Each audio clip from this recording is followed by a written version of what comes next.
Hi. അപ്പോൾ നമുക്ക് മാറുന്ന ഭൂമി എന്നുള്ള സോഷ്യൽ സയൻസിലെ 10ാം ക്ലാസ്സിലെ സോഷ്യൽ സയൻസിലെ 6ാമത്തെ ചാപ്റ്റർ ആയിട്ടുള്ള ഇതിന്റെ പാർട്ട് 2 നമുക്ക് പഠിച്ചാലോ? പാർട്ട് 1 കംപ്ലീറ്റ് പഠിച്ചിട്ടുണ്ടാവും എന്ന് വിചാരിക്കുന്നു. എക്സാം ഒക്കെ കഴിഞ്ഞല്ലോ. ഇന്നലെ റിവിഷൻ എക്സാം ആയിരുന്നു. എല്ലാവരും അറ്റൻഡ് ചെയ്തിട്ടുണ്ടാവും എന്നൊക്കെ വിചാരിക്കുന്നു. അപ്പോൾ ഇന്ന് നമുക്ക് പഠിക്കാനായിട്ട് ലക്ഷ്യം തന്നിട്ടുള്ളത് മാറുന്ന ഭൂമി എന്നതിന്റെ പാർട്ട് 2 ആണ്. നോക്കാം നമുക്ക് അതിലെന്തൊക്കെയാണ് പറയുന്നത് എന്നുള്ളത്. ഓക്കെ. അപ്പോ ഭൂകമ്പ തരംഗങ്ങൾ ഭൂകമ്പ വേളയിൽ 3 തരം തരംഗങ്ങളാണ് പ്രഭവ കേന്ദ്രത്തിൽ നിന്നും, അതായത് ഫോക്കസിൽ നിന്നും, പ്രഭവ കേന്ദ്രം അല്ലെങ്കിൽ ഫോക്കസ് എന്നൊക്കെ പറയുന്നൊക്കെ നമ്മൾ പഠിച്ചിട്ടുണ്ട് അല്ലെ? അപ്പോ ഭൂകമ്പ വേളയിൽ 3 തരം തരംഗങ്ങളാണ് പ്രഭവ കേന്ദ്രത്തിൽ നിന്നും പുറപ്പെടുന്നത്. പ്രാഥമിക തരംഗങ്ങൾ, ദ്വിതീയ തരംഗങ്ങൾ, പ്രതല തരംഗങ്ങൾ. ഏതൊക്കെയാണത്? പ്രാഥമികം, ദ്വിതീയം, പ്രതലം. ഓക്കെ. ഇതിൽ പ്രതല തരംഗങ്ങളാണ് ഏറ്റവും വിനാശകാരികൾ. PYQ ആണ്. ഇതിൽ പ്രതല തരംഗങ്ങൾ എന്താണ്? ഏറ്റവും വിനാശകാരികളാണ്. അപ്പൊ ഭൂകമ്പ വേളയിൽ 3 തരം തരംഗങ്ങളാണ് ഫോക്കസിൽ നിന്നും അല്ലെങ്കിൽ പ്രഭവ കേന്ദ്രത്തിൽ നിന്നും ഉത്ഭവിക്കുന്നത്. ഇത് പ്രാഥമിക തരംഗങ്ങൾ, ദ്വിതീയ തരംഗങ്ങൾ, പ്രതല തരംഗങ്ങൾ എന്നിങ്ങനെയുണ്ട്. ഇതിൽ പ്രതല തരംഗങ്ങളാണ് ഏറ്റവും വിനാശകാരികൾ. ഫലകങ്ങളുടെ ചലനത്തിലൂടെ മാത്രമല്ല ഭൂകമ്പങ്ങൾ ഉണ്ടാകുന്നത്. അഗ്നിപർവ്വത സ്ഫോടനങ്ങൾ മൂലവും തീവ്ര ഖനന മേഖലകളിൽ ഖനികളുടെ മേൽത്തട്ട് ഇടിഞ്ഞു വീണും വൻ സ്ഫോടനങ്ങൾ മൂലവുമൊക്കെ ഭൂകമ്പങ്ങൾ ഉണ്ടായേക്കാം. അപ്പൊ എങ്ങനെയൊക്കെ ഭൂകമ്പങ്ങൾ ഉണ്ടാവുന്നുണ്ട്? നമ്മൾ നേരത്തെ പഠിച്ചത് ഫലകങ്ങളുടെ ചലനത്തിലൂടെ നമ്മൾ പഠിച്ചു കഴിഞ്ഞു. പക്ഷെ ഇതിലൂടെ മാത്രമല്ല, പിന്നെ എങ്ങനെയൊക്കെയാണ് ഭൂകമ്പങ്ങൾ ഉണ്ടാവുന്നത്? അഗ്നിപർവ്വത സ്ഫോടനങ്ങൾ മൂലവും തീവ്ര ഖനന മേഖലകളിൽ ഖനികളുടെ മേൽത്തട്ട് ഇടിഞ്ഞു വീണും വൻ സ്ഫോടനങ്ങൾ മൂലവുമൊക്കെ ഭൂകമ്പങ്ങൾ ഉണ്ടായേക്കാം. വലിയ ജലസംഭരണികൾ സ്ഥിതി ചെയ്യുന്ന ഇടങ്ങളിൽ മിക്കപ്പോഴും ജലം തടശിലകൾക്കു ചെലുത്തുന്ന സമ്മർദ്ദം മൂലം വലിയ ജലസംഭരണികൾ സ്ഥിതി ചെയ്യുന്നിടങ്ങളിൽ മിക്കപ്പോഴും ജലം തടശിലകൾക്ക് ചെലുത്തുന്ന സമ്മർദ്ദം മൂലം തടശിലകൾ ചെരിഞ്ഞമർന്ന് ചെറു ഭൂകമ്പങ്ങൾക്ക് കാരണമായേക്കാം. മനസ്സിലായോ? ഇപ്പൊ വലിയ ജലസംഭരണിയൊക്കെ ആകുമ്പം എന്ത് ചെയ്യാണ്? അവിടെ ജലം കെട്ടിക്കിടക്കുമ്പോൾ എന്ത് ചെയ്യും? അതിന്റെ തടശിലകൾക്ക് അല്ലെ അതിനെന്ത് ചെയ്യും? സമ്മർദ്ദം വരും അല്ലെ? അതുകൊണ്ട് എന്ത് ഈ തടശിലകൾ ഞെരിഞ്ഞമർന്ന് ചെറു ഭൂകമ്പങ്ങൾക്ക് കാരണമായേക്കാം. അതാണ് പറയുന്നത്. ഇനി നിങ്ങൾക്കറിയാമോ എന്ന് പറഞ്ഞിട്ട് ഒരു ബോക്സിൽ കൊടുത്തിട്ടുണ്ട്. എന്താ നോക്കാം നമുക്ക്.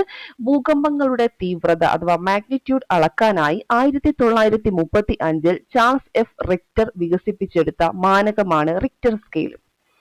റിക്ടർ സ്കെയിൽ എന്ന് പറഞ്ഞാൽ എന്തിന്റെ തീവ്രത അളക്കാനാണ്? ഭൂകമ്പങ്ങളുടെ തീവ്രത. ഇത് PYQ ആണ്, നോട്ട് ചെയ്ത് വെച്ചേക്കുക. ഭൂകമ്പങ്ങളുടെ തീവ്രത അളക്കാനായി ഏത് വർഷം? 1935 ചാൾസ് എഫ് റിക്ടർ വികസിപ്പിച്ചെടുത്ത മാനകമാണ്. റിക്ടർ വികസിപ്പിച്ചെടുത്ത മാനകമാണ് എന്തെന്ന് പറയുന്നത്? റിക്ടർ സ്കെയിൽ എന്ന് പറയുന്നത്. ഭൂകമ്പ തരംഗങ്ങളെ രേഖപ്പെടുത്തുന്ന ഉപകരണമാണ് സിസ്മോഗ്രാഫ്. ഇതും PYQ ആണ്. ഭൂകമ്പ തരംഗങ്ങളെ രേഖപ്പെടുത്തുന്ന ഉപകരണത്തെ എന്ത് പറയാം? സിസ്മോഗ്രാഫ് എന്ന് വിളിക്കാം. ഇങ്ങനെ രേഖപ്പെടുത്തിയ തരംഗങ്ങളുടെ ആയാമം എന്ന് പറഞ്ഞാൽ ആംപ്ലിറ്റ്യൂഡ് ആണ്. ഈ ആയാമം ഇനി എന്താണെന്ന് വിചാരിക്കേണ്ട. ആംപ്ലിറ്റ്യൂഡ് എല്ലാവർക്കും അറിയാവുന്നുണ്ടാവും. ഈ ആയാമം കണക്കാക്കിയാണ് തീവ്രത അല്ലെങ്കിൽ മാഗ്നിറ്റ്യൂഡ് കണക്കാക്കുന്നത്. ഈ ആംപ്ലിറ്റ്യൂഡ് അഥവാ ആയാമം കണക്കാക്കിയാണ് എന്തെന്ന്? തീവ്രത കണക്ക് കൂട്ടുന്നത്. ഓക്കെ ആണല്ലോ? ഭൂകമ്പ തരംഗങ്ങളെ രേഖപ്പെടുത്തുന്ന ഉപകരണമാണ് സിസ്മോഗ്രാഫ് എന്ന് പറഞ്ഞു. ഇങ്ങനെ രേഖപ്പെടുത്തിയ തരംഗങ്ങളുടെ ആയാമം കണക്കാക്കിയാണ് തീവ്രത കണക്ക് കൂട്ടുന്നത്. സാധാരണയായി പ്രാദേശിക തലത്തിൽ രേഖപ്പെടുത്തിയ ചെറിയ ഭൂചലനങ്ങളാണ് റിക്ടർ സ്കെയിലിൽ കണക്കാക്കാറുള്ളത്. സാധാരണയായിട്ട് പ്രാദേശിക തലത്തിൽ രേഖപ്പെടുത്തിയ ചെറിയ ഭൂചലനങ്ങളൊക്കെയാണ് നമ്മൾ ഈ റിക്ടർ സ്കെയിലിൽ കണക്കാക്കാറുള്ളത്. വലിയ ഭൂചലനങ്ങൾ കൂടുതൽ കൃത്യതയാർന്ന മൊമെന്റ് മാഗ്നിറ്റ്യൂഡ് എന്ന മാനകത്തിലാണ് രേഖപ്പെടുത്താറ്. ഇതില് മൊമെന്റ് മാഗ്നിറ്റ്യൂഡ് എന്ന മാനകത്തിലാണ് രേഖപ്പെടുത്താറ്. ഭൂകമ്പത്തെ തുടർന്ന് പ്രഭവ കേന്ദ്രത്തിൽ ഭൂകമ്പ തരംഗങ്ങൾ നാനാദിശയിലേക്കും സഞ്ചരിക്കുന്നു. എന്നാൽ പ്രഭവ കേന്ദ്രത്തിൽ നിന്നും ഒരു നിശ്ചിത ദൂരത്തുള്ള ചില പ്രദേശങ്ങളിൽ എന്തെത്താറില്ല? ഭൂകമ്പ തരംഗങ്ങൾ എത്താറില്ല. ഇത്തരം പ്രദേശങ്ങളെ ഭൂകമ്പത്തിന്റെ നിഴൽ പ്രദേശങ്ങൾ എന്നറിയപ്പെടുന്നു. നമ്മൾ മഴനിഴൽ പ്രദേശമൊക്കെ അറിയാലോ, അതുപോലെ ഒന്ന് ആലോചിച്ചേക്കാം. ഓക്കെ. ഇത്തരം പ്രദേശങ്ങളെ ഭൂകമ്പത്തിന്റെ നിഴൽ പ്രദേശങ്ങൾ എന്ന് അറിയപ്പെടുന്നു. ഓക്കെ ആണല്ലോ? കിട്ടിയെന്ന് വിചാരിക്കുന്നു. ഇനി അടുത്തത് നോക്കാം. 2020 2004 ഡിസംബർ 26-ന് ആർത്തലച്ചെത്തിയ രാക്ഷസ തിരകൾ 2004 ഡിസംബർ 26-ന് ആർത്തലച്ചെത്തിയ രാക്ഷസ തിരകൾ നിമിഷ നേരം കൊണ്ട് തീരങ്ങളെ തകർത്തെറിഞ്ഞു. ഏകദേശം 2,30,000-ത്തോളം വരുന്ന ജനങ്ങൾ 2,30,000-ത്തോളം വരുന്ന ജനങ്ങളുടെ ജീവൻ പൊലിഞ്ഞു. അനേകായിരങ്ങൾക്ക് കിടപ്പാടം നഷ്ടപ്പെട്ടു. ഒട്ടേറെ പേർ അനാഥരായി. 14 രാജ്യങ്ങളെയാണ് ഈ ഭീമൻ തിരമാലകൾ മൂലമുള്ള ദുരന്തം ബാധിച്ചത്. ഏറ്റവും കൂടുതൽ ഭീതി വിതച്ചത് ഇന്തോനേഷ്യയിലായിരുന്നു. 1.5 ലക്ഷത്തിലേറെ പേരാണ് ഇന്തോനേഷ്യയിൽ മാത്രം ദുരന്തത്തിന് ഇരയായത്. ശ്രീലങ്ക, ഇന്ത്യ, തായ്ലൻഡ് തുടങ്ങിയ ഇടങ്ങളിലാണ് ദുരന്തം ഏറെ ബാധിച്ചത്. അപ്പോൾ ശ്രീലങ്ക, ഇന്ത്യ, തായ്ലൻഡ് തുടങ്ങിയ ഇടങ്ങളിലാണ് ദുരന്തം ഏറെ ബാധിച്ചത്. അതും കൂടെ ഒന്ന് നോട്ട് ചെയ്ത് വെച്ചേക്കാം. ഓക്കെ ആണല്ലോ. ഇനി കടലിനടിയിൽ ഉണ്ടാകുന്ന വൻ ഭൂകമ്പം അനേകം മീറ്ററുകൾ ഉയർന്നു പൊങ്ങുന്ന ഭീമൻ തിരമാലകൾ സൃഷ്ടിക്കുന്നു. കടലിന് അടിയിൽ ഉണ്ടാകുന്ന വൻ ഭൂകമ്പം അനേകം മീറ്ററുകൾ ഉയർന്നു പൊങ്ങുന്ന ഭീമൻ തിരമാലകൾ സൃഷ്ടിക്കുന്നു. ഇത്തരം തിരമാലകളാണ് സുനാമികൾ. അപ്പൊ നമുക്ക് സുനാമിയാണ് ഈ പറഞ്ഞതെന്ന് മനസ്സിലായില്ലേ? ഓക്കെ. അപ്പോ കടലിനടിയിൽ ഉണ്ടാകുന്ന വൻ ഭൂകമ്പം അനേകം മീറ്ററുകൾ ഉയർന്നു പോകുന്ന ഭീമൻ തിരമാലകൾ സൃഷ്ടിക്കുന്നു. ഇത്തരം തിരമാലകളാണ് സുനാമികൾ എന്ന് പറയുന്നത്. കടലിനടിയിൽ ഉണ്ടാകുന്ന അഗ്നിപർവ്വത സ്ഫോടനങ്ങൾ, ഉൽക്കകളുടെ പതനം എന്നിവ മൂലമുണ്ടാകുന്ന ആഘാതങ്ങളും എന്തിന് കാരണമാവാം? സുനാമികൾക്ക് കാരണമാകാം. ഈ സ്റ്റേറ്റ്മെന്റ് ഒക്കെ വന്നാല് മനസ്സിലാക്കണം സുനാമിയുടെ കാരണങ്ങൾ എന്തൊക്കെയെന്നുള്ളത്. അഗ്നിപർവ്വത സ്ഫോടനം നമുക്ക് കിട്ടും. പിന്നെ ഉൽക്കകളുടെ പതനം, ഇതും എന്തിന് കാരണമാകാം? ഇതുമൂലമുണ്ടാകുന്ന ആഘാതങ്ങൾ എന്തിന് കാരണമാകാം? സുനാമികൾക്ക് കാരണമാകാം. സുനാമി കൊണ്ടുള്ള അപകടങ്ങൾ മുഖ്യമായും അഭിമുഖീകരിക്കുന്നത് ഏത് പ്രദേശങ്ങളാണ്? തീരപ്രദേശങ്ങളാണ്. ഓക്കെ. ഇനി സുനാമിയിൽ നിന്നും രക്ഷ നേടാൻ നമുക്ക് എന്തെല്ലാം ചെയ്യാനാകും? സമുദ്രനിരപ്പ് പെട്ടെന്ന് നിരവധി മീറ്ററുകളോളം താഴുകയാണെങ്കിൽ അതൊരു സുനാമി മുന്നറിയിപ്പായി കരുതി ഉടൻ തന്നെ തീരം വിട്ട് വളരെ അകലെയുള്ള ഉയർന്ന പ്രദേശത്തേക്ക് ഓടിമാറുക, അല്ലെ? അതൊരു കാര്യമാണ്. പിന്നെന്താണ്? സുനാമിയിൽ വെള്ളത്തിൽ പെട്ടുപോയാൽ പൊങ്ങിക്കിടക്കുന്ന ഏതെങ്കിലും വസ്തുവിൽ പിടിമുറുക്കി രക്ഷപ്പെടാനായിട്ട് ശ്രമിക്കുക. സുനാമിയിൽ വെള്ളത്തിൽ പെട്ടുപോയാൽ പൊങ്ങിക്കിടക്കുന്ന ഏതെങ്കിലും വസ്തു ഉണ്ടെങ്കിൽ അതെന്തായാലും താന്നു പോകില്ല, അല്ലെ? അപ്പോൾ എന്ത് ചെയ്യുക? അതിന്മേൽ പിടിമുറുക്കി രക്ഷപ്പെടാനായിട്ട് ശ്രമിക്കുക. ഓക്കെ. ഇനി നിങ്ങൾക്കറിയാമോ എന്ന് പറഞ്ഞു കൊടുത്തിട്ടുണ്ട്. സുമാത്രയിലെ ആച്ചെ പ്രവിശ്യക്ക് തെക്ക് പടിഞ്ഞാറ് മാറി ഇന്ത്യൻ മഹാസമുദ്രത്തിൽ 9.1 തീവ്രതയിൽ ഉണ്ടായ ശക്തമായ ഭൂകമ്പമാണ് 2004 ഡിസംബർ 26-ന് കേരളത്തിൻ്റെത് ഉൾപ്പെടെയുള്ള തീരങ്ങളിൽ നാശം വിതച്ച സുനാമിക്ക് കാരണമായത്. സുമാത്രയിൽ ആച്ചെ പ്രവിശ്യക്ക് തെക്ക് പടിഞ്ഞാറ് മാറി ഇന്ത്യൻ മഹാസമുദ്രത്തിൽ 9.1 തീവ്രതയിൽ ഉണ്ടായ ശക്തമായ ഭൂകമ്പമാണ് എന്തിന് കാരണമായത്? നമ്മുടെ ഇവിടെ കേരളത്തിന്റെ തീരദേശങ്ങളിൽ നാശം വിതച്ച സുനാമി 2004 ഡിസംബർ 26-ലെ ആ സുനാമിക്ക് കാരണമായത്. നവീന സാങ്കേതിക വിദ്യകളുടെ സഹായത്തോടെ സുനാമി മുന്നറിയിപ്പ് സംവിധാനങ്ങൾ ഇന്ന് വ്യാപകമായി പ്രയോജനപ്പെടുത്തുന്നുണ്ട്. National oceanic and atmospheric administration ഉപഗ്രഹ വാർത്താവിനിമയ സംവിധാനങ്ങൾ പ്രയോജനപ്പെടുത്തി ഡാർട്ട് അഥവാ deep ocean assessment and reporting of tsunami എന്ന സുനാമി മുന്നറിയിപ്പ് സംവിധാനം വിവിധ പ്രദേശങ്ങളിൽ സ്ഥാപിച്ചിട്ടുണ്ട്. എന്താണ്? National oceanic and atmospheric administration ഉപഗ്രഹ വാർത്താവിനിമയ സംവിധാനങ്ങൾ പ്രയോജനപ്പെടുത്തി. എന്ത്? National oceanic and atmospheric administration ഉപഗ്രഹ വാർത്താവിനിമയ സംവിധാനങ്ങൾ പ്രയോജനപ്പെടുത്തി ഡാർട്ട് അഥവാ deep ocean assessment and reporting of tsunami എന്ന സുനാമി മുന്നറിയിപ്പ് സംവിധാനം വിവിധ പ്രദേശങ്ങളിൽ സ്ഥാപിച്ചിട്ടുണ്ട്. അതൊന്ന് ഓർത്തു വച്ചേക്കാം. ബാഹ്യജന്യ ബലങ്ങൾ അപക്ഷയം. എന്തൊക്കെ? ബാഹ്യജന്യ ബലങ്ങൾ അപക്ഷയം, അപരദനം, വഹനം, നിക്ഷേപണം, ഭൂദ്രവ്യ ശോഷണം എന്നിങ്ങനെ ഭൗമോപരിതലത്തിൽ പ്രവർത്തിക്കുന്ന വിവിധ പ്രക്രിയകൾക്ക് കാരണമാകുന്നു. ഓക്കെ. ഇതിൽ പുതിയ ടേംസ് ഒക്കെ ഉണ്ട്, ഒന്ന് ആലോചിച്ച് വെച്ചേക്ക്. ബാഹ്യജന്യ ബലങ്ങൾ അപക്ഷയം, അപരദനം, വഹനം കേട്ടിട്ടുണ്ടോ? നിക്ഷേപണം, അതുപോലെ ഭൂദ്രവ്യ ശോഷണം. ഓക്കെ, ഒന്നുകൂടെ പറയാം. ബാഹ്യജന്യ ബലങ്ങൾ അപക്ഷയം, അപരദനം, വഹനം, നിക്ഷേപണം, ഭൂദ്രവ്യ ശോഷണം എന്നിങ്ങനെ ഭൗമോപരിതലത്തിൽ പ്രവർത്തിക്കുന്ന വിവിധ പ്രക്രിയകൾക്ക് കാരണമാകുന്നു. ഓരോ ബാഹ്യജന്യ പ്രക്രിയയും വ്യത്യസ്ത ബലങ്ങളിൽ നിന്നുമാണ് പ്രവർത്തിക്കാൻ ആവശ്യമായ ഊർജം സ്വീകരിക്കുന്നത്. ഓരോ ബാഹ്യജന്യ പ്രക്രിയയും വ്യത്യസ്ത ബലങ്ങളിൽ നിന്നുമാണ് പ്രവർത്തിക്കാൻ ആവശ്യമായ ഊർജം സ്വീകരിക്കുന്നത്. ഇത്തരം ബലങ്ങളെ അവയുടെ പ്രേരക ബലങ്ങൾ എന്നാണ് അല്ലെ, പ്രേരിപ്പിക്കുന്ന, അങ്ങനെ ആലോചിച്ചേക്ക്. അപ്പൊ പ്രേരക ബലങ്ങൾ എന്നാണ് ഇത് അറിയപ്പെടുന്നത്. എന്താ പറഞ്ഞേ? ഓരോ ബാഹ്യജന്യ പ്രക്രിയയും വ്യത്യസ്ത ബലങ്ങളിൽ നിന്നാണ് പ്രവർത്തിക്കാൻ ആവശ്യമായിട്ടുള്ള ഊർജം സ്വീകരിക്കുന്നത് എന്ന് പറഞ്ഞു. ഈ ബലങ്ങളെ അവയുടെ പ്രേരക ബലങ്ങൾ എന്നാണ് അറിയപ്പെടുന്നത്. ബാഹ്യജന്യ ചലനങ്ങളും അവയുടെ തീവ്രതയും ഭൂമിയിലെ കാലാവസ്ഥാ മേഖലകൾക്കനുസരിച്ച് വ്യത്യാസപ്പെട്ടിരിക്കുന്നു. ബാഹ്യജന്യ ചലനങ്ങളും അവയുടെ തീവ്രത അല്ലെ, അതൊക്കെ ഭൂമിയിലെ കാലാവസ്ഥാ മേഖലകൾക്കനുസരിച്ച് വ്യത്യാസപ്പെട്ടിരിക്കുന്നു. ഓക്കെ, അപ്പൊ ബാഹ്യജന്യ ചലനങ്ങൾ നോക്കാം നമുക്ക്. ഏതൊക്കെയാണ് നമ്മൾ പറഞ്ഞത്? അപക്ഷയം, ഗുരുത്വാകർഷണ ബലം, താപവ്യതിയാനം, തന്മാത്രാ സമ്മർദ്ദം, രാസജൈവ പ്രവർത്തനങ്ങൾ. ഓക്കെ, അപക്ഷയമുണ്ട്, ഗുരുത്വാകർഷണ ബലമുണ്ട്, താപവ്യതിയാനം, തന്മാത്രാ സമ്മർദ്ദം, രാസജൈവ പ്രവർത്തനങ്ങൾ. അപക്ഷയം, ഗുരുത്വാകർഷണ ബലം, താപവ്യതിയാനം, തന്മാത്രാ സമ്മർദ്ദം, രാസജൈവ പ്രവർത്തനങ്ങൾ. ഓക്കെ, ഇതൊക്കെയാണ് അപക്ഷയം കൊണ്ടുണ്ടാവുന്നത്. ഗുരുത്വാകർഷണ ബലം അപക്ഷയം ഉണ്ടാവാൻ കാരണം ഗുരുത്വാകർഷണ ബലം, താപവ്യതിയാനം, തന്മാത്രാ സമ്മർദ്ദം, രാസജൈവ പ്രവർത്തനങ്ങൾ. ഇതുമൂലം എന്തുണ്ടാവും? അപക്ഷയം എന്ന ബാഹ്യജന്യ ചലനങ്ങൾ മൂലം അപക്ഷയം സംഭവിക്കുന്നു. ഗുരുത്വാകർഷണ ബലം, അപക്ഷയം, ഗുരുത്വാകർഷണ ബലം, താപവ്യതിയാനം, തന്മാത്രാ സമ്മർദ്ദം, രാസജൈവ പ്രവർത്തനങ്ങൾ. ഇനി അപരദനം, വഹനം, നിക്ഷേപണം നമ്മൾ നേരത്തെ പറഞ്ഞല്ലോ. അത് ഏതൊക്കെ മൂലം ഉണ്ടാവാം?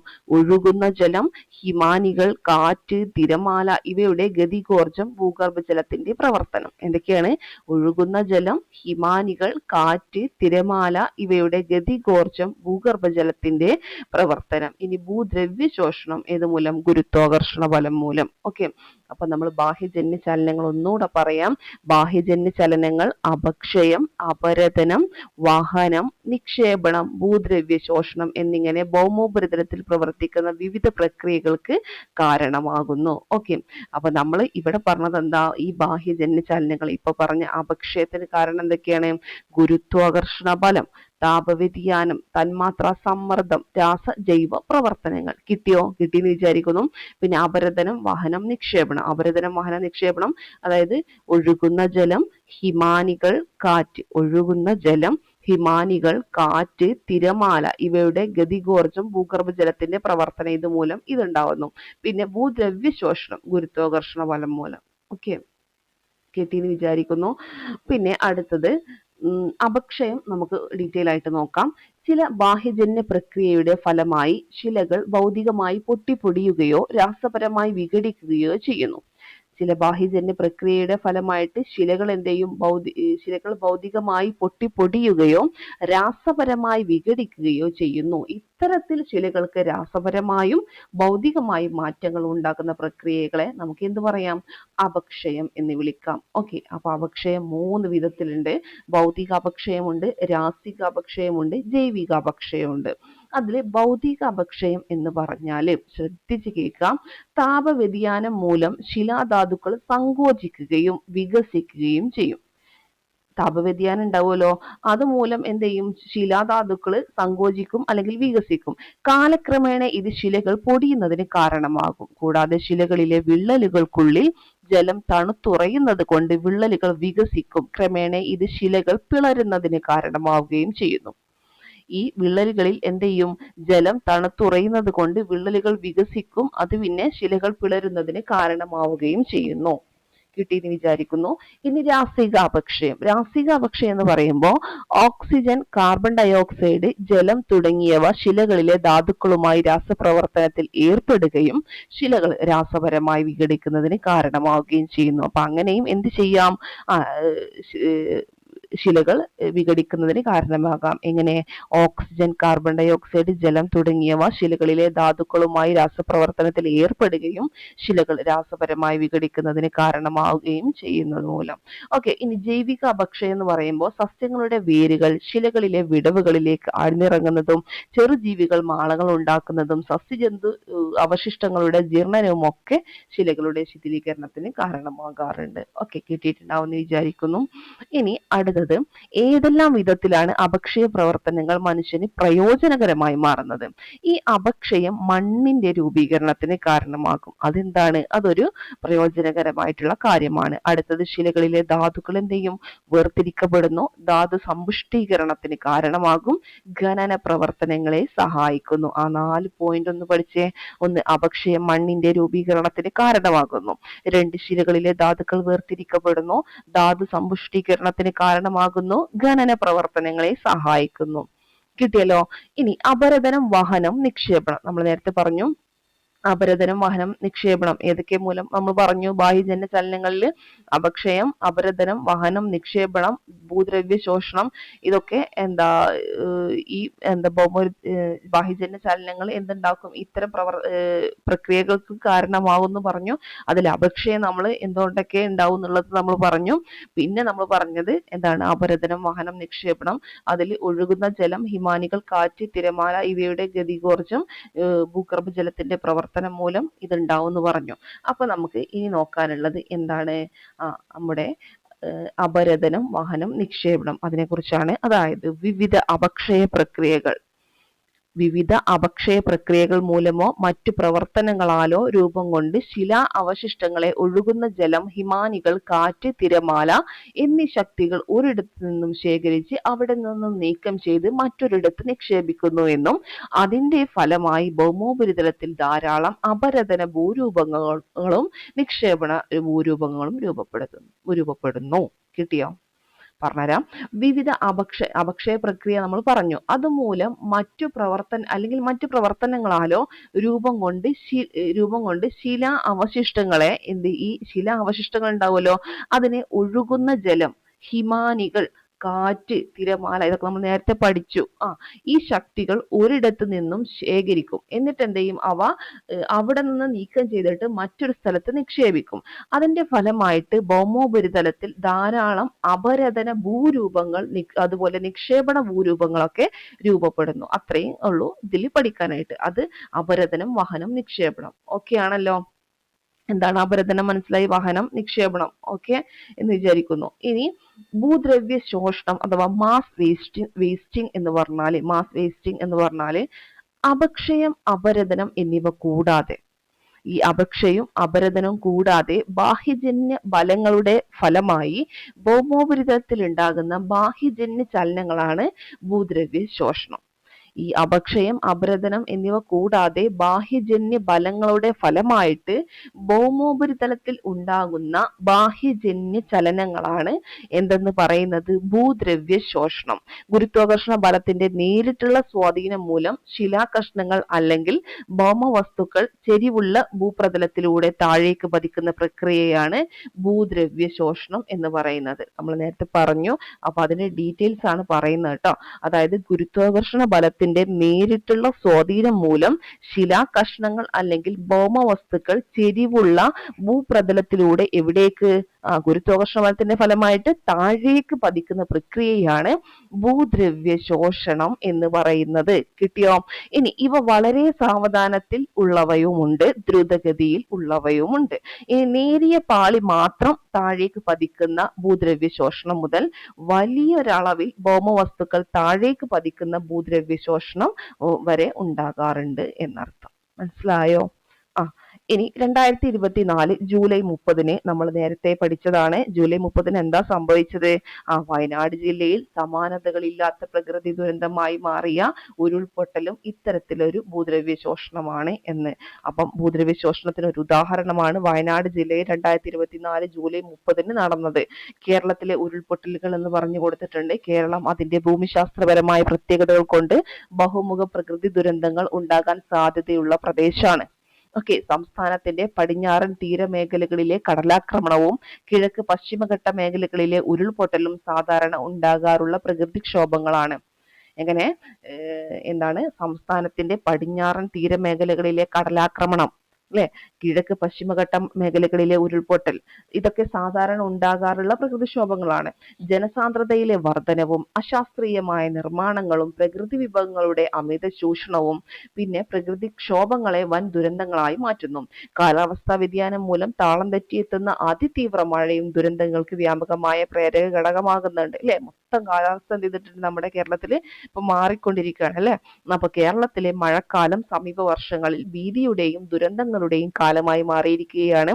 ഈ സാഹചര്യത്തിൽ കേരളത്തിൽ സംഭവിക്കുന്ന ദുരന്തങ്ങളെ ശാസ്ത്രീയമായി അപഗ്രഥിച്ച് മുൻകരുതലുകൾ നടപടികൾ സ്വീകരിക്കുകയും ജനങ്ങളെ ബോധവൽക്കരിക്കുകയും ചെയ്യേണ്ടതായിട്ടുണ്ട്. ഓക്കെ, ഇതൊക്കെ കുട്ടികൾക്ക് പറഞ്ഞു കൊടുക്കുന്ന കാര്യങ്ങളാണ്. ഓക്കെ, ഇതൊക്കെ നമുക്ക് അറിയാവുന്ന കാര്യം തന്നെയാണ്. എങ്കിലും നമുക്ക് എന്ത് ചെയ്യണം, ഈ ടെക്സ്റ്റ് നമുക്ക് വായിക്കേണ്ടതായിട്ടുണ്ട്. ഓക്കെ, അതുകൊണ്ടാണ് ഇതൊക്കെ വായിക്കുന്നത് കേട്ടോ. ഓക്കെ, ഇനി ഉരുൾപൊട്ടലുകൾ ഒരു തരം ഭൂദ്രവ്യ ശോഷണമാണ്. ഇത് ഗുരുത്വാകർഷണം മൂലം ശിലകളോ മേൽമണ്ണോ മുകളിൽ നിന്നും താഴോട്ട് പതിക്കുന്ന പ്രതിഭാസമാണ് എന്നുള്ളതും കൂടെ ഓർത്തു വെച്ചേക്കാം. അപ്പോ എന്താണ്, ഉരുൾപൊട്ടലുകളും ഒരു തരം എന്താണ് ഭൂദ്രവ്യ ശോഷണമാണ്. ഗുരുത്വാകർഷണം മൂലം ശിലകളോ മേൽമണ്ണോ മുകളിൽ നിന്നും താഴോട്ട് പതിക്കുന്ന പ്രതിഭാസമാണ് ഭൂദ്രവ്യ ശോഷണം. നമുക്കറിയാം അല്ലെ, നമ്മൾ പഠിച്ചു കഴിഞ്ഞു. ഇനി മലയിടിച്ചിൽ, അതായത് ലാൻഡ് ഫാള്, ശിലാപതനം. മലയിടിച്ചിൽ, ശിലാപതനം, മലകളുടെ നിരങ്ങിയിറങ്ങൽ, ഡെബ്രി ഫ്ലോ ഇതൊക്കെ എന്താണ്, ഭൂമിയുടെ ഇടിഞ്ഞു താഴല്, അതുപോലെ ഇതൊക്കെയാണ് എന്ത്, വിവിധ തരത്തിലുള്ള ഭൂദ്രവ്യ ശോഷണങ്ങൾ. നമുക്ക് കിട്ടിയിട്ടുണ്ടോ മലയിടിച്ചിൽ എന്നൊക്കെ പറയുമ്പോൾ. അതുപോലെ land fall, rock fall, land slide, അതുപോലെ ഡെബ്രിസ് ഫ്ലോ, ഇനി ലാൻഡ് സബ്സിഡൻസ്.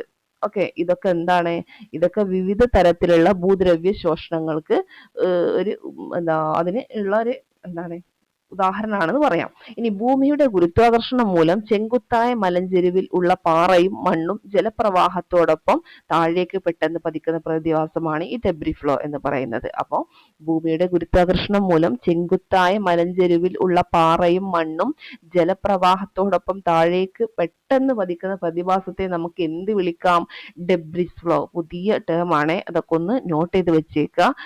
പുതിയ ടെക്സ്റ്റ് ബുക്കിലുള്ള പുതിയ കാര്യങ്ങളാണ്. ഇതൊക്കെ എന്ത് ചെയ്യാം, എക്സാമിന് എടുത്ത് ചോദിക്കാവുന്നതാണ്. കാരണം മാക്സിമം നമ്മുടെ പഴയ SCERT ഒക്കെ അവര് ചോദിച്ച് തീർത്തിട്ടുണ്ട്. ഇനി മിക്കവാറും ഇതിൽ നിന്നൊക്കെ എത്രയും എടുക്കാൻ പറ്റുമോ അത്രയും കാര്യങ്ങൾ അവർ എടുക്കും. അപ്പൊ എന്ത് ചെയ്യുക, നമ്മൾ കൃത്യമായിട്ട് പഠിക്കുക. ഈ ഡെബ്രി ഫ്ലോ എന്നുള്ളതൊക്കെ ഒന്ന് എഴുതി വെച്ചേക്കുക. ഇതൊക്കെ നമുക്ക് കുറച്ച് കഴിഞ്ഞാൽ ഇതൊക്കെ നമ്മൾ കേട്ടിട്ടുണ്ടോ, അങ്ങനെ നമ്മൾ വായിച്ചിട്ടില്ല എന്നുള്ള ഒരു ഇതായിരിക്കും. പക്ഷെ എന്ത് ചെയ്യുക, നിങ്ങളത് കൃത്യമായിട്ട് പഠിക്കുക. ഓക്കെ, അപ്പൊ ഭൂമിയുടെ ഗുരുത്വാകർഷണം മൂലം ചെങ്കുത്തായ മലഞ്ചെരുവിലുള്ള പാറയും മണ്ണും അതെന്ത് ചെയ്യും, ജലപ്രവാഹത്തോടൊപ്പം താഴേക്ക് പെട്ടെന്ന് പതിക്കും. ഈ പ്രതിഭാസമാണ് ഡെബ്രി ഫ്ലോ. പെട്ടെന്ന് അങ്ങനെയൊക്കെ ഒന്ന് ജസ്റ്റ് ഒന്ന് കണക്ട് ചെയ്ത് വെച്ചേക്കുക. ഡെബ്രി ഫ്ലോ എന്നൊക്കെ പറയുമ്പോൾ അല്ലെ, മലയുടെ ഭാഗങ്ങൾ ഗുരുത്വാകർഷണത്താൽ താഴേക്ക് നിരങ്ങിയിറങ്ങുന്ന ഭൂദ്രവ്യ ശോഷണമാണ് മലയുടെ നിരങ്ങിയിറങ്ങൽ. അത് പിന്നെ കിട്ടുന്നുണ്ടാവും. മലയുടെ ഭാഗങ്ങൾ ഗുരുത്വാകർഷണത്താൽ താഴേക്ക് നിരങ്ങിയിറങ്ങാം. അതാണ് അങ്ങനെയുള്ള ഭൂദ്രവ്യ ശോഷണമാണ് മലയുടെ നിരങ്ങിയിറങ്ങൽ. കേരളത്തിലെ മലയോര പ്രദേശങ്ങളിൽ ശക്തമായ മഴയെ തുടർന്ന് പലപ്പോഴും ഇവ രണ്ടും ഒരുമിച്ചോ അല്ലാതെയോ സംഭവിക്കാറുണ്ട്. ഇപ്പൊ മലയോര പ്രദേശങ്ങളിൽ മഴ പെയ്യുമ്പോൾ നമുക്ക് ഭയങ്കര പേടിയാണ് അല്ലെ. ആ ഒരു സമയത്ത് എന്താണ്, പലപ്പോഴും ഇത് രണ്ടും ഒരുമിച്ചോ അല്ലാതെയോ സംഭവിക്കാറുണ്ട്. ഈ പ്രതിഭാസത്തെ പൊതുവെ ഉരുൾപൊട്ടൽ എന്നാണ് വിളിക്കുന്നത്. പലപ്പോഴും ഇവ വിനാശകാരികളായി മാറാറുണ്ട്.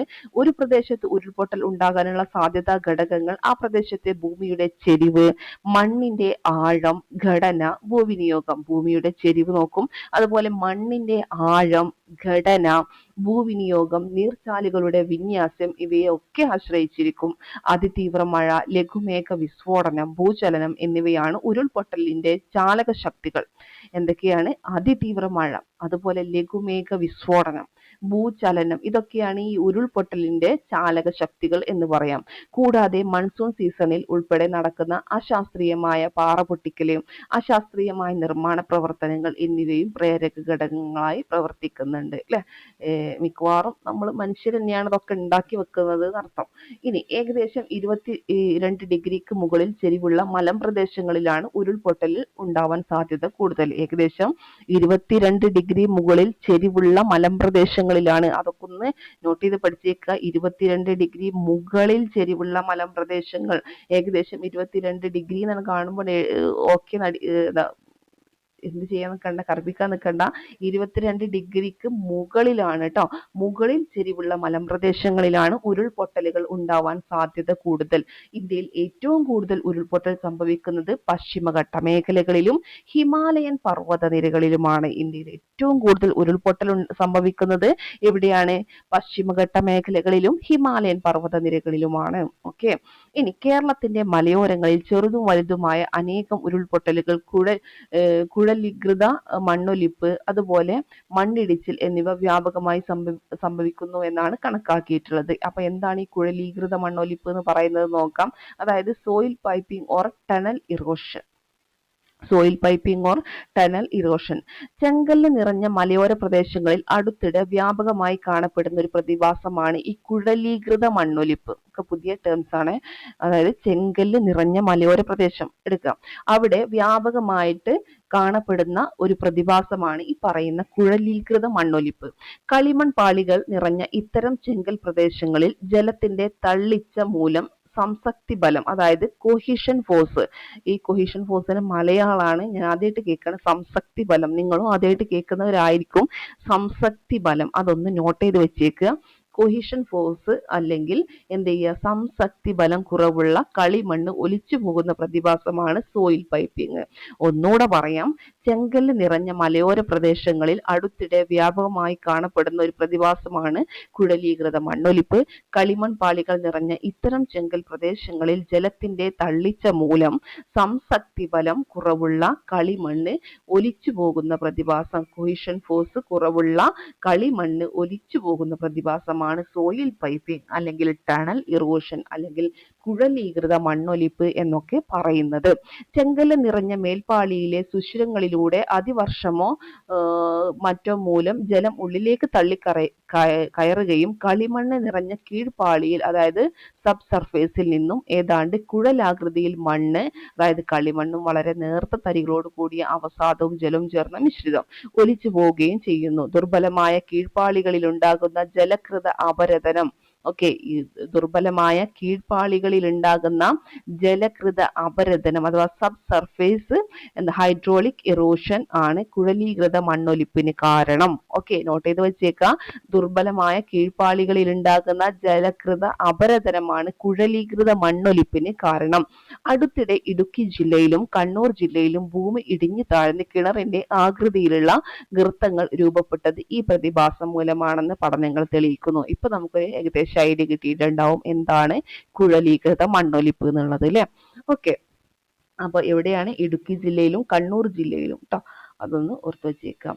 ഇനി ദുരന്തമെത്തും മുമ്പ് ഉരുൾപൊട്ടൽ പോലെയുള്ള പ്രകൃതി ദുരന്തങ്ങൾ പ്രവചിക്കുക അസാധ്യമാണ്. എന്നാൽ ഉരുൾപൊട്ടൽ സാധ്യതയുള്ള മേഖലകൾ ശാസ്ത്രീയമായ രീതികൾ ഉപയോഗിച്ച് കണ്ടെത്തുകയും മുൻകരുതലുകൾ എടുക്കുകയും ചെയ്താൽ ആഘാതത്തിന്റെ തീവ്രത കുറക്കാനായിട്ട് സാധിക്കും. ഓക്കെ, അപ്പൊ ഉരുൾപൊട്ടൽ പോലെയുള്ള പ്രകൃതി ദുരന്തങ്ങൾ പ്രവചിക്കാനൊന്നും പറ്റൂല, പക്ഷേ ഉരുൾപൊട്ടൽ സാധ്യതയുള്ള മേഖലകൾ ശാസ്ത്രീയമായ രീതികൾ ഉപയോഗിച്ച് കണ്ടെത്തുക, അതുപോലെ മുൻകരുതലുകൾ എടുക്കുക എന്നിവ ചെയ്താൽ ആഘാതത്തിന്റെ തീവ്രത കുറക്കാൻ സാധിക്കും. വിദൂര സംവേദനം അഥവാ റിമോട്ട് സെൻസിംഗ്, ഭൂവിവര വ്യവസ്ഥ അഥവാ GIS എന്നീ സങ്കേതങ്ങൾ ഉപയോഗിച്ചുള്ള പഠനങ്ങൾ ഉയർന്ന അപകട സാധ്യതയുള്ള പ്രദേശങ്ങൾ കണ്ടുപിടിക്കാൻ സഹായിക്കും. എന്തൊക്കെ? വിദൂര സംവേദനം അഥവാ റിമോട്ട് സെൻസിംഗ്, ഭൂവിവര വ്യവസ്ഥ അഥവാ GIS എന്നീ സങ്കേതങ്ങൾ ഉപയോഗിച്ചുള്ള പഠനങ്ങൾ ഉയർന്ന അപകട സാധ്യതയുള്ള പ്രദേശങ്ങൾ കണ്ടുപിടിക്കാൻ സഹായിക്കും. ഭാരതീയ ഭൂവിജ്ഞാന survey, geological survey of India, ദേശീയ ഭൗമ പഠന കേന്ദ്രം NCESS എന്നീ സ്ഥാപനങ്ങൾ ഇത്തരത്തിൽ ഓരോ ജില്ലയിലും ഉരുൾപൊട്ടൽ സാധ്യതാ മേഖലകൾ ഉൾപ്പെടുത്തി ഭൂപടം തയ്യാറാക്കിയിട്ടുണ്ട്. ആരൊക്കെ? ഭാരതീയ ഭൂവിജ്ഞാന survey, geological survey of India, അതുപോലെ ദേശീയ ഭൗമ പഠന കേന്ദ്രം, അതായത് NCESS. മനസ്സിലായോ? ഈ സ്ഥാപനങ്ങൾ ഇത്തരത്തിൽ ഓരോ ജില്ലയിലും ഉരുൾപൊട്ടൽ സാധ്യതാ മേഖലകൾ ഉൾപ്പെടുത്തി ഭൂപടം തയ്യാറാക്കിയിട്ടുണ്ട്. ഇത് സംസ്ഥാന ദുരന്ത നിവാരണ അതോറിറ്റിയുടെ വെബ്സൈറ്റിൽ ലഭ്യമാണ്. ഓക്കെ, ഇനി ഉരുൾപൊട്ടൽ എങ്ങനെ നേരിടാം? ദുരന്ത സമയത്തും ദുരന്ത ശേഷവും. ദുരന്ത സമയത്ത് നമുക്ക് ഇങ്ങനെ നേരിടാം: പരിഭ്രാന്തരാകാതെ സംയമനം പാലിക്കുക. അടുത്തത്, ഉരുൾപൊട്ടൽ സമയത്ത് വീടിനകത്താണെങ്കിൽ ബലമുള്ള ഒരു മേശയുടെയോ കട്ടിലിന്റെയോ കീഴിൽ അഭയം തേടുക. ഉരുൾപൊട്ടൽ സമയത്ത് വീടിനകത്താണ് നമ്മളെങ്കിൽ ബലമുള്ള ഒരു മേശ അല്ലെങ്കിൽ കട്ടിലിന്റെ കീഴിൽ അഭയം തേടുക. ഓക്കെ, ഇനി ദുരന്തത്തിന് ശേഷം ആണെങ്കിൽ ആംബുലൻസിനും മറ്റു വാഹനങ്ങൾക്കും സുഗമമായി കടന്നു പോകാനുള്ള സാഹചര്യം ഒരുക്കുക. ഉരുൾപൊട്ടൽ ഉണ്ടായ സ്ഥലങ്ങളിൽ വീണ് കിടക്കുന്ന വൈദ്യുതി ലൈനുകൾ കണ്ടാൽ ഉദ്യോഗസ്ഥരുടെ ശ്രദ്ധയിൽ പെടുത്തുക. ഇതൊക്കെ എങ്ങനെ ഉരുൾപൊട്ടൽ നേരിടാം എന്നുള്ളത് മനസ്സിലാക്കാൻ വേണ്ടിയിട്ടാണ്. ഓക്കെ, ഇതൊക്കെ നമുക്ക് നമ്മുടെ സിലബസിൽ കൃത്യമായിട്ട് പറഞ്ഞ കാര്യങ്ങളാണ് കേട്ടോ. ദുരന്ത നിവാരണമൊക്കെ പഠിക്കാനായിട്ടുണ്ട്.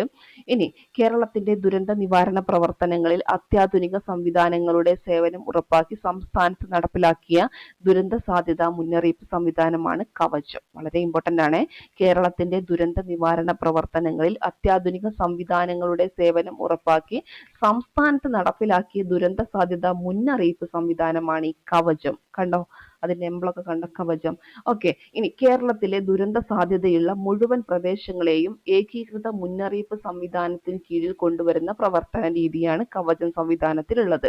കേരളത്തിലെ ദുരന്ത സാധ്യതയുള്ള മുഴുവൻ പ്രദേശങ്ങളെയും ഏകീകൃത മുന്നറിയിപ്പ് സംവിധാനത്തിന് കീഴിൽ കൊണ്ടുവരാം. ആ രീതിയാണ് കവചം സംവിധാനത്തിലുള്ളത്. ഇത്തരത്തിൽ ദുരന്ത സാധ്യതാ മുന്നറിയിപ്പ് സംവിധാനം നടപ്പാക്കുന്ന രാജ്യത്തെ ആദ്യ സംസ്ഥാനമാണ് നമ്മുടെ കേരളം എന്ന് പറയുന്നത്. ഓക്കെ, കവചം എന്നുള്ളതിന്റെ ഫുൾ ഫോം ഒന്ന് പറഞ്ഞേക്കാം. Kerala warning crisis and hazard management system. Kavacham, KAWACHAM. അതിൽ capital letter K, small letter A, അതായത് Kerala warning WA warning, crisis C, H for hazard, hazard, then M management system. കിട്ടിയെന്ന് വിചാരിക്കുന്നു. അത് ഓർത്ത് വെച്ചേക്കാം കേട്ടോ, അഥവാ ചോദിച്ചാലോ. Okay, Kerala warning crisis and hazard management system. ഇനി അപ്പോൾ നമ്മൾ പറഞ്ഞു കേരളത്തിന്റെ ദുരന്ത സാധ്യതയുള്ള മുഴുവൻ പ്രദേശങ്ങളെയും ഏകീകൃത മുന്നറിയിപ്പ് സംവിധാനത്തിന് കീഴിൽ കൊണ്ടുവരുന്ന പ്രവർത്തന രീതിയാണ് കവചം സംവിധാനത്തിനുള്ളത്. ഇത്തരത്തിൽ ദുരന്ത സാധ്യതാ മുന്നറിയിപ്പ് സംവിധാനം നടപ്പാക്കുന്ന രാജ്യത്തെ ആദ്യ സംസ്ഥാനം നമ്മുടെ കേരളം തന്നെയാണ്. കേരളത്തിലെ മുഴുവൻ പ്രദേശങ്ങളിലെയും ദുരന്ത സാധ്യതകളെ യഥാസമയം നിരീക്ഷിക്കുകയും ഏതെങ്കിലും തരത്തിലുള്ള അപകട സാധ്യത മുന്നിൽ കണ്ടാൽ സ്ഥാനം അടിസ്ഥാനമാക്കിയുള്ള SMS, ലൊക്കേഷൻ ബേസ്ഡ് SMS, സമൂഹ മാധ്യമങ്ങൾ ഉൾപ്പെടെയുള്ള വാർത്താവിനിമയ മാധ്യമങ്ങൾ എന്നിവ വഴിയും സൈറൺ സ്ട്രോബ് ലൈറ്റ് ശൃംഖല പ്രവർത്തിപ്പിച്ചും ദ്രുതഗതിയിൽ ജനങ്ങളെ അറിയിക്കുകയും വിവിധ തലങ്ങളിൽ നടപടികൾ സ്വീകരിക്കുകയുമാണ് ഈ പദ്ധതിയുടെ ലക്ഷ്യം. ഏത് പദ്ധതി? ആ കവചം. കിട്ടിയെന്ന് വിചാരിക്കുന്നു. അനിയന്ത്രിതമായ മനുഷ്യ പ്രവർത്തനങ്ങളും പ്രകൃതിയും തമ്മിലുള്ള സംഘർഷങ്ങളാണ് പലപ്പോഴും പ്രകൃതിക്ഷോഭങ്ങളെ വൻ ദുരന്തങ്ങളാക്കി മാറ്റുന്നത്. ശരിയാണ് അല്ലെ? നാം ജീവിക്കുന്ന ഇടമാണ് പരിസ്ഥിതി. അവിടെ നടക്കുന്ന മനുഷ്യ പ്രവർത്തനങ്ങളും അനുബന്ധ മാറ്റങ്ങളുമാണ് വികസനം. ഇവ രണ്ടും പരസ്പര പൂരകമാണെന്ന് മാത്രമല്ല അനിവാര്യവുമാണ്. നാം ജീവിക്കുന്ന ഇടമാണ് പരിസ്ഥിതി. അവിടെ നടക്കുന്ന മനുഷ്യ പ്രവർത്തനങ്ങളും അനുബന്ധ മാറ്റങ്ങളുമാണ് വികസനം. ഇവ രണ്ടും പരസ്പര പൂരകമാണെന്ന് മാത്രമല്ല അനിവാര്യവുമാണ്. പരിധിയുള്ള ഒരു ലോകത്തിനകത്ത് പരിധിയില്ലാത്ത വികസനം അത് അസാധ്യമാണെന്ന് ഓർമ്മിപ്പിക്കുന്നവയാണ് ഓരോ ദുരന്തങ്ങളും.